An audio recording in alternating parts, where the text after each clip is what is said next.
The world's largest rainforest. The Amazon basin is burning at a record rate, according to Brazil's research center. More than 72,000 fires have scorched the country this year, an over 80% increase compared to the same period in 2018. Flames destroying 1.5 football fields of rainforest every minute of every day. Smoke spreading across nearly half of Brazil, visible from space more than a week ago, even spilling into neighboring Peru, Bolivia, and Paraguay. Now the haze stretches across South America, spreading along the East Atlantic coast.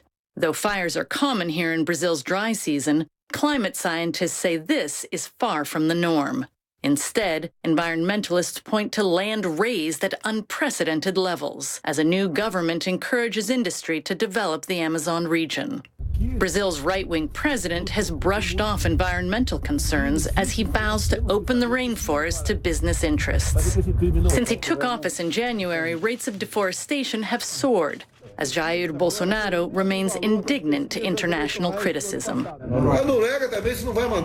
Take your money and reforest Germany. Bolsonaro bristled at Germany and Norway's decision to suspend funding to Brazil. Now, as attention turns to wildfires surging at unprecedented rates, Bolsonaro is deflecting blame. Without evidence, he points to non-governmental organizations. Regarding the fires in the Amazon, I am under the impression that it could have been set by the NGOs because they had asked for money. What was their intention? To bring about problems for Brazil? Home to hundreds of indigenous tribes, the Amazon rainforest is rich in wildlife and natural resources. Often called the lungs of the earth, the rainforest supplies 20% of the world's oxygen. If it burns to a point of no return, environmentalists warn it could turn into a dry savanna and begin emitting carbon instead, plunging the planet ever deeper into a climate change crisis. And well, that might not be imminent, Robin, but the fact that we're seeing this really flippant response from Bolsonaro and his administration, who claim that NGOs are often fronts for foreign governments trying to take control of the Amazon, there's a very real question about whether or not they're addressing the cause of these fires and, of course, the long-term impact, Robin. Yeah, and this is not a domestic issue. I mean, this impacts the globe, all of us. It's about 20% of the planet's oxygen. So we all have a stake in what is happening there on the ground. So my next question would be, are there any political consequences or any political pressure that can be brought to bear on this government?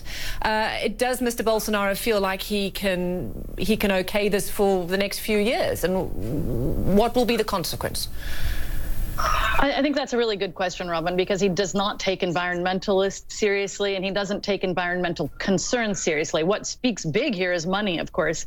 And the Brazil, as part of the Mercosur trade bloc, just signed a big trade deal with the European Union, which is now concerned about what's going on in the Amazon. And we could see that actually having putting more pressure on Bolsonaro to have some more environmental friendly policies than any environmentalist could. Just to give you an idea, different leaders are saying that they should actually pull out of the deal, that certain aspects of it shouldn't be signed off on. And we saw Germany and Norway pulling $70 million out of Brazil's Amazon fund. And while that was destined for the environment, if that starts playing out in them not buying Brazilian goods, especially their farm goods, which often come from the northern Amazon region, whether it's soybeans or cattle, that could really have more of an effect than anything else, Robin.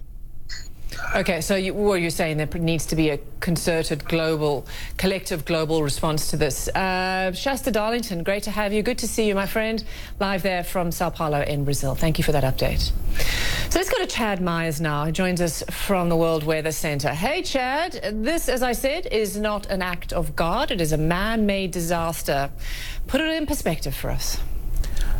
It's dry season. This is burning season, but the number of fires and the number of hotspots I will show you on a thermal imager here in a second is alarming. Now, we know there's been smoke in the air, and that's just what you see this time of year. It is the driest part of the year for them, but they have a state of emergency. Most of these fires are human-induced, not really thunderstorms because there aren't any this time of year, and the fire season goes from July through October. So we're just really in the beginning or the start of fire season itself. Some of these fires you can see from space. You can actually see the smoke, but what we're really watching are those hot spots. We call them anomalies.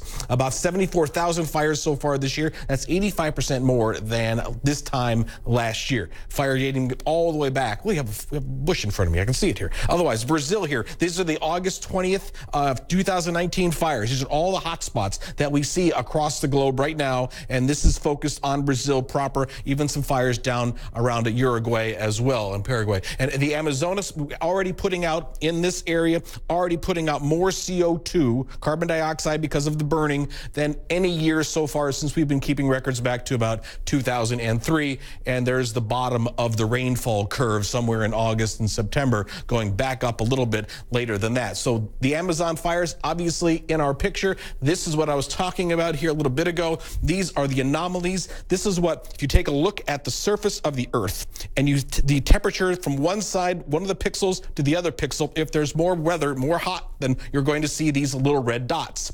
Here is August 19th, 2019. So just a couple of days ago. I'm going to take you to 2018. Less fires. 2017.